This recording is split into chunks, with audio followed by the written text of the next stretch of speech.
Hello everyone, and welcome back to our live coding series where we learn how to write reasonable React applications. In the previous episode, we saw, we talked rather a little bit about ReasonML, the language. We saw a little bit why we would want to use this language with the React framework. Then we set up our development environment. And lastly, by the end of the episode, we wrote our first hello world component in Reason React. So in this second episode, we will actually be writing a full page, but it will be just a static page. It will only display the data that we will have, we will also hard code. So that will be our goal for this episode. Just so that you can follow me and develop with me, you can go to the same repo as the one of the last episode. You will go to the tag with the EP2, and you will be able to follow me and develop with me as we go. So I will share with you the link in the comment section. So here we go, and the link should be now in the comment section. Okay. So let's just remind ourselves a little bit of our goal, our end goal, or our end project, what we want to develop. So this is actually what we want to develop. It will be a to-do list. It will have some routing in it, and we should be able to edit our to-dos and change their state like this. In this episode, we will only be doing the display of our to-do list. So let's get into it. So before the stream started, I actually wrote this component. It's just a dump component with just some styling in it, so that we do not waste our time. Okay. So if you have been following, this is it looks a lot like what we had in the previous episode. I just made this header component with the styling as we said, and we will start actually developing the to-do part.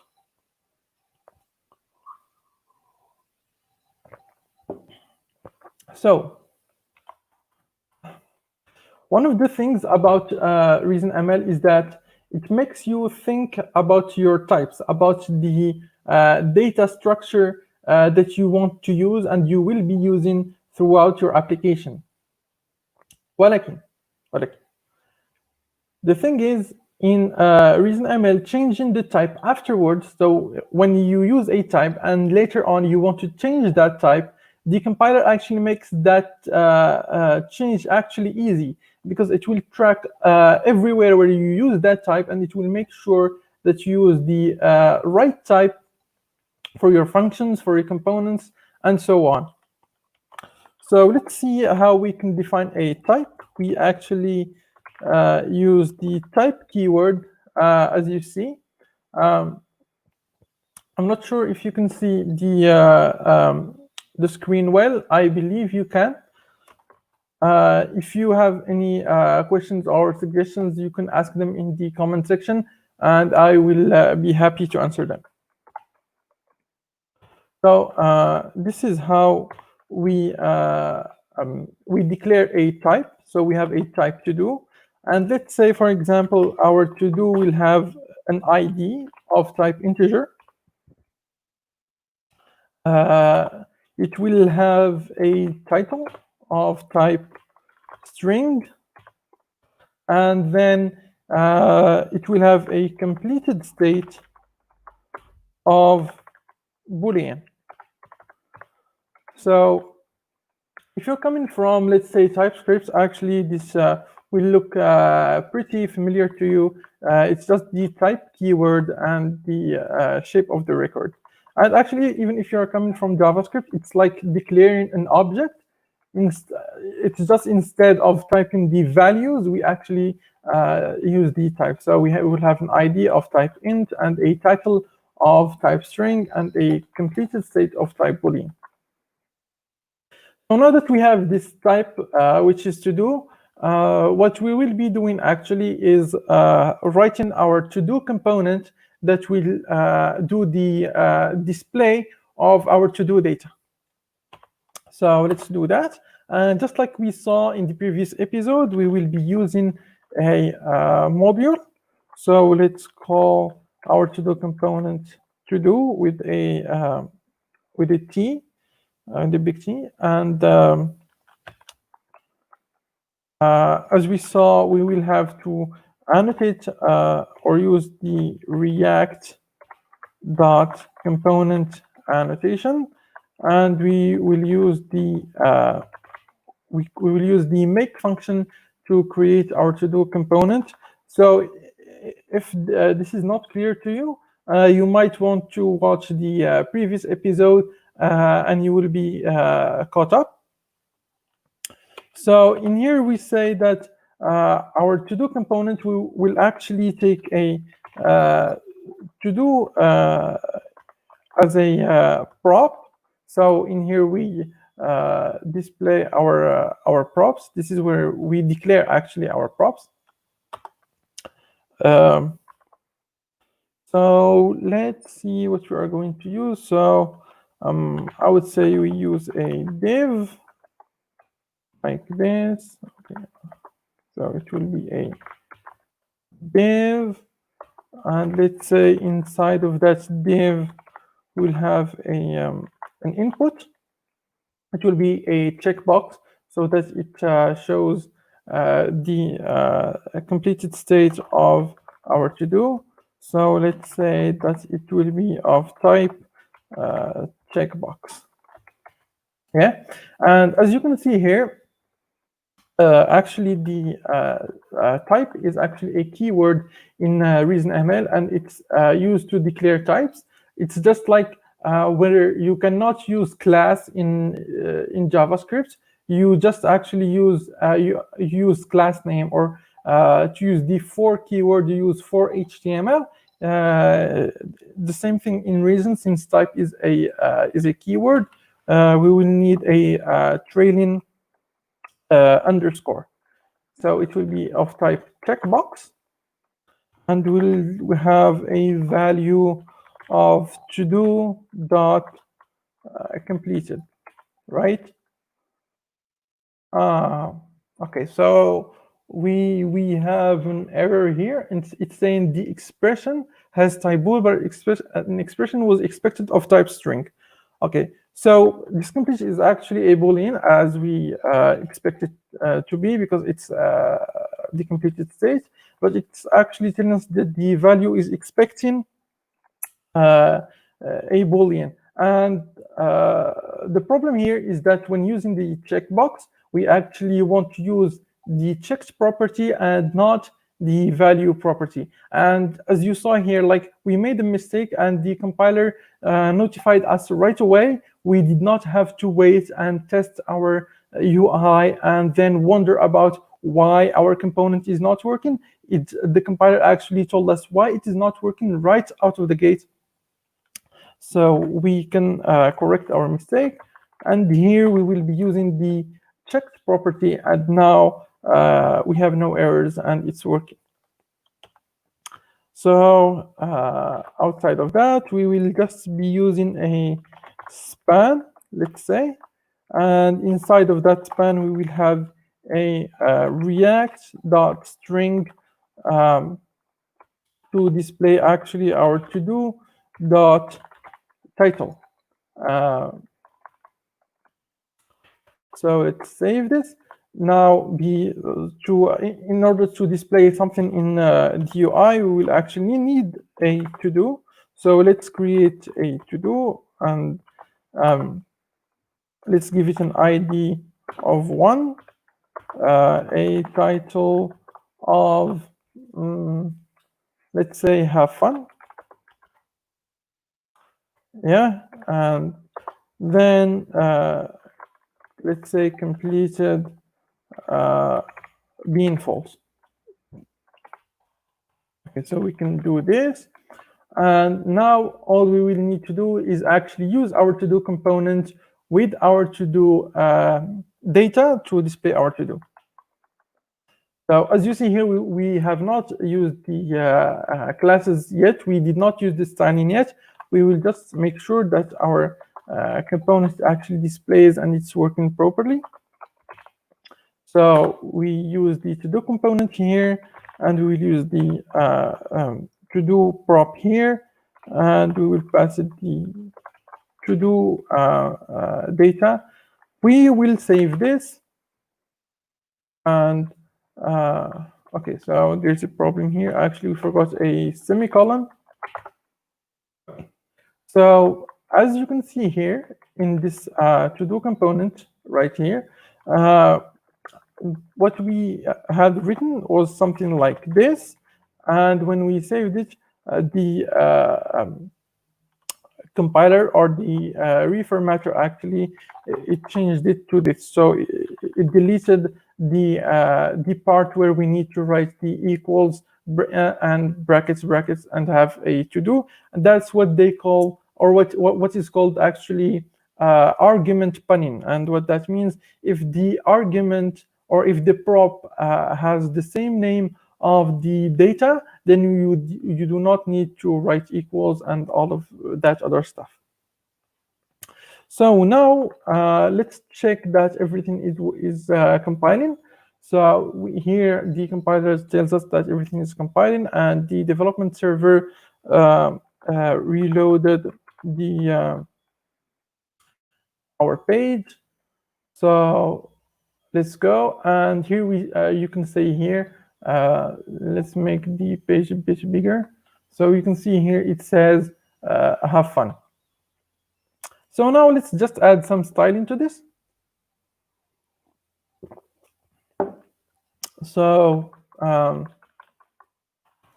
let's add some classes. So let's say it will have a background of grade 200. Let's say it will have a text that is 2 times large. So text 2 times large. Let's say it will be a flex component or container rather. Let's say it will be, we have items aligned to the center and have some margin through the y-axis. Let's add some margin also here. So this is just the silence. So let's say it will have a margin right of 4, and also let's add some padding. So let's add some padding and see what that's going to be like. Let's save this and see what we have. So as you can see here, it's our component with the styling applied to it.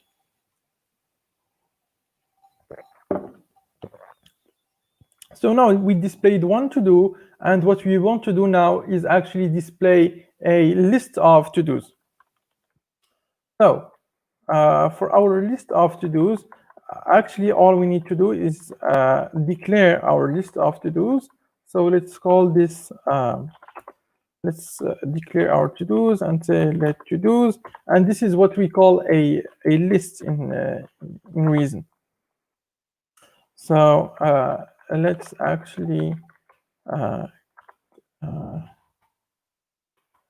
copy paste our to-dos here. So we paste, change this one to 2. I have give it an ID of 3. Let's say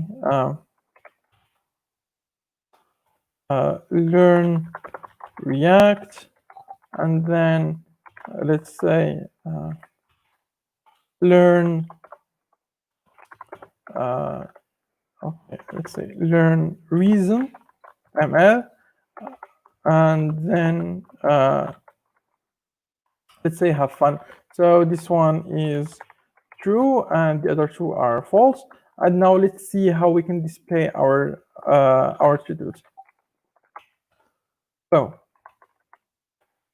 to display our to-dos, actually, we will be using a technique that you may be familiar with your React development. So actually, we will use what we call a map. So we will map over this list.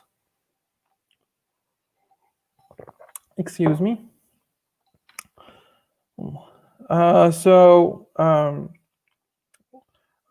Here's how the naive way to map over a list. So we use a list dot map. We give it our list of to-dos, and then the function that displays that to-do. So it will be a to-do, and it returns a to-do component with that to-do with the to-do that we have here in our list. So this is one way of doing this. We will fix the errors that the compiler is telling us. But actually, what we will be doing, and what's actually more familiar to us, is that the pipeline style. And what that means is it's like doing, for example, to-dos dot map, and then you write your function here. So we will be doing something similar to that.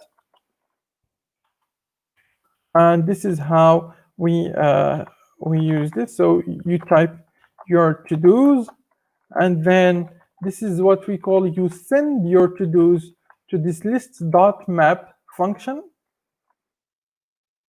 And the problem here that's happening is that we have a list of elements, and as we saw in the previous episode, we need actually to have just one element.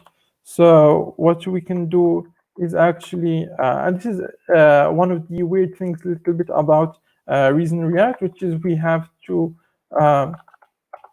change this map, change this list to an array, and then change this array to a React element. So we use the React.array, and now everything is good.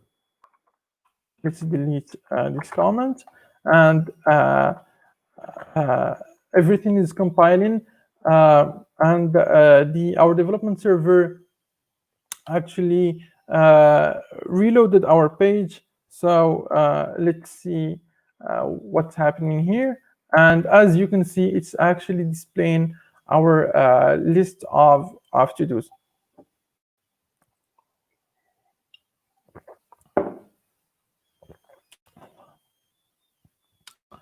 So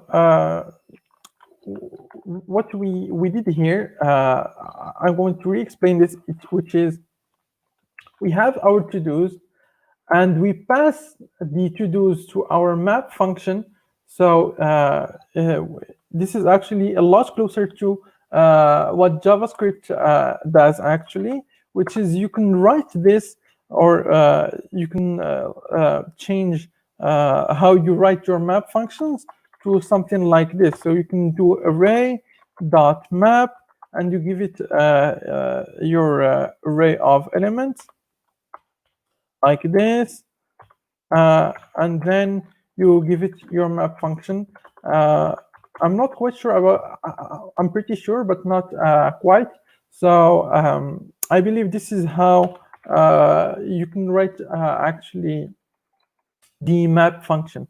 So in JavaScript, what we do is we give this to this function, which is list.map, and then the result of that, I pass it to list.array, and all of that we pass it to react.array.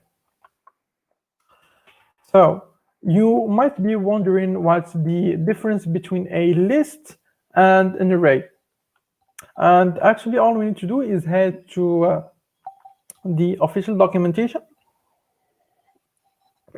I will show you what the official documentation says, and I'm going to explain what the documentation says. So actually, as you can see here, we have two types. So we have the list and we have the arrays.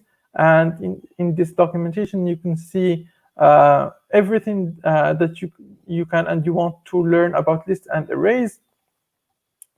But to make things simple, actually, it will be so lists are immutable. They are homogeneous, meaning that you cannot have different types inside the same list. You actually have all of your elements need to be of the same type. And for the arrays, they are actually mutable, so you can change the content of your arrays. It's more performant when you have random access and updates to your array. And it's fixed sized on native, and of course JavaScript arrays are extensible, so you can add elements to your array. One thing that you might have noticed, which is actually we spend most of our time developing and writing code, and this is one of the props of Reason development in general, which is actually you just spend most of your time coding, and once everything compiles, it usually just works, and you do not have really to do that heavy manual testing and try everything by your hand and do it many times and log many things so that you can know or be sure if everything works or not.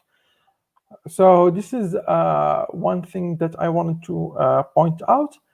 Another thing that I wanted to point out, which is you remember how I said that Reason is actually a typed language. So we have types, and it actually has what we call a sound type system. And what that means is that everything, absolutely everything has a type. But as you have noticed here, we did not really write much types. I believe we wrote only one type, which is our to-do type, and the compiler actually was able to infer and understand and know about the types we use and make sure that everything we use is actually correct and everything actually can compose. So let's say, for example, for our to-do component, right? So if we hover over our to-do component and see this make function, and as you can see here, it takes a to-do prop. This is a to-do prop of type to-do, and it returns a react.element. And we actually did not need to tell it that the to-do is actually of type to-do. And let's say, for example, here we made a mistake and we wrote two T's. So this is a typo, and things like this, like these happen pretty casually. So the compiler actually knows that we cannot use the or knows about our typo, and it says, "Did you mean title?" So actually we have an additional T in here. And once everything compiles, actually it just works. And this is so important, mainly in big code bases. When you have a really big code base and you want to make a change to a type, actually the compiler will tell you and show you everywhere where you need to make changes. But this is not how things usually work in JavaScript, because what usually happens, or what you might be used to, is that you make some change, you need to make your tests manually. Hey, Mohammed, I believe. So you need to make your changes manually and keep testing and spend a lot of time on fixing bugs. And sometimes you might not even catch those bugs and actually discover them later on, and the code base will have changed quite a lot. And this is not what happens in Reason. Actually, the compiler makes sure that everything works, and all of our types, they actually compose well, and everything just works.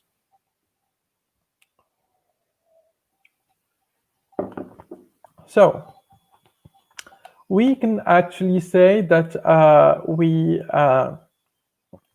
actually achieved our goal for this episode, which is just displaying our list of to-dos. What we'll be doing in the next episode actually is adding the reactivity. So we will be able to change the completed state, for example, and we will be able to change the title of our to-dos. So I believe that's about it for today's episode. If you have any questions, I will be happy to answer them. I believe we still have 3 minutes. So while you ask your questions, I will be just fixing the styling a little bit. So I noticed here, for example, that we do not have rounded border radius, so we will change that to rounded. And okay, so what's happening in here? Of course, that's not the right one. It would have to be in here. So we use rounded, we save, and there we go. So thank you guys for attending this session. I hope you had fun and learned a lot from it.